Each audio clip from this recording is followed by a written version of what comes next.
I want to give a trigger warning. In this video, I do mention thoughts and potential actions. No really details are given, but if that is going to be triggering to you, I ask that you please click off of this video. Go watch one of my videos on like cats or horses. Those are feel-good videos.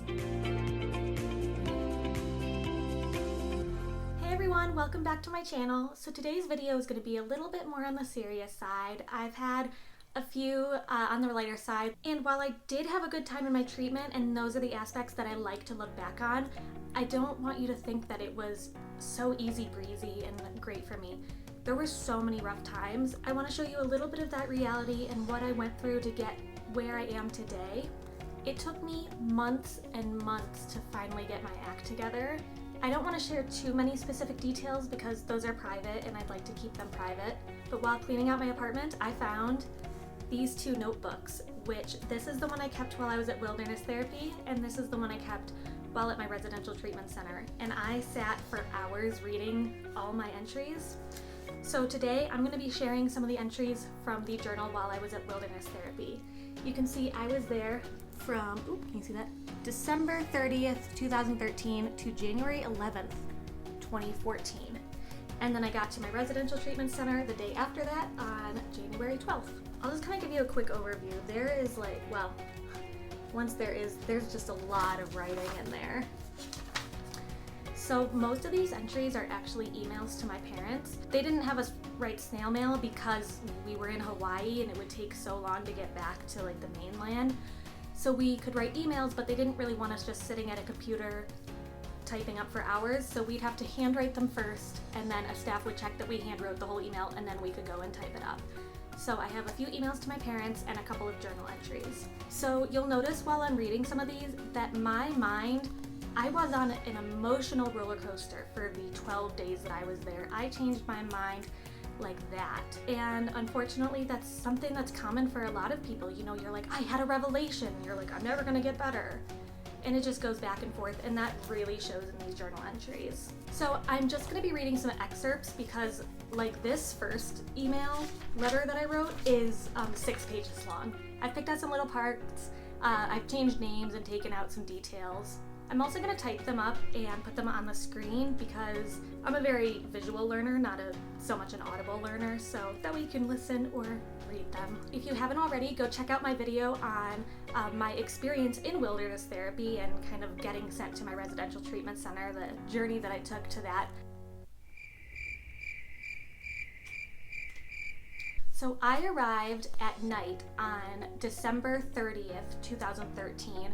So everyone was already asleep. So my first day there was really December 31st of 2013. I'll let you know if this was an email or a journal entry, and I've kind of like given them titles. So this first email I really broke down. It is 6 pages in here, and I just kind of broke it down to maybe 1 page's worth. Hey, it is Editing Jessica here. I do want to say that a lot of these emails and journal entries are very woe is me, I'm victimizing myself, and I had a lot of distorted thinking during that time, so I'm not super surprised, but I definitely do not agree with the things that I say in here. I was 100% victimizing myself. I was trying to manipulate my parents into feeling bad for me. So just keep that in mind when listening to these. I was in a very desperate state, and I was trying to get my parents to feel bad for me so they'd bring me home. This first one was in the afternoon on December 31st, 2013, so my first day there, and I've titled it, Trying to Reason with My Parents. It's only 3:30 p.m., and I already have strong feelings about this place. The Jessica you saw this past week learned a lot in the hospital.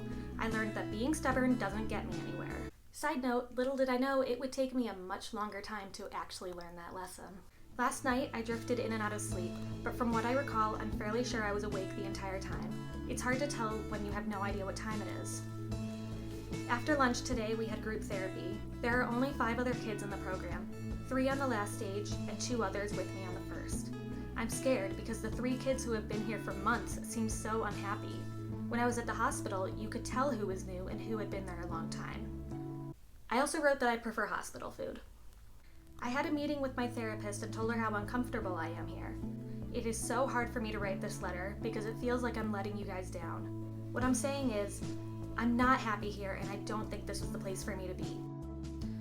Okay, this second one is a journal entry, not a letter to my parents, and it was written the next day on January 1st, 2014. I have titled it, I Ran Away. It's my second day here, and I have just finished filling out the voluntary discharge papers. Last night, I considered and thought about all of the ways I could do it. When I woke up, I decided to give the day another try. During breakfast, one of the other students tried to say something motivating to me, but it pissed me off. I ran up to the balcony, prepared to jump, but a staff member was standing there. I ran out the front door of the building, through the parking lot, down the street, then to a park. I walked the forest trail as far as it went, but I finally had nowhere to turn. Staff had been following me that entire time. One staff told me that I had the option to sign myself out. I kept walking and sat down on some rocks by the ocean. One of the staff sat next to me, and we took a while for me to calm down. We walked back to the program because I needed my medication. I was handed the discharge papers, and I headed into the activity room to fill them out and write this journal entry. So since I was 18, I did have the option to sign myself out of the program, and I took that opportunity only the second day that I was there. Okay, this next one is an email to my parents, and it was written that same day, just later that day, and I've titled it, Please Get Me Home. So I had just received an email from my parents saying that I had to stay at the program.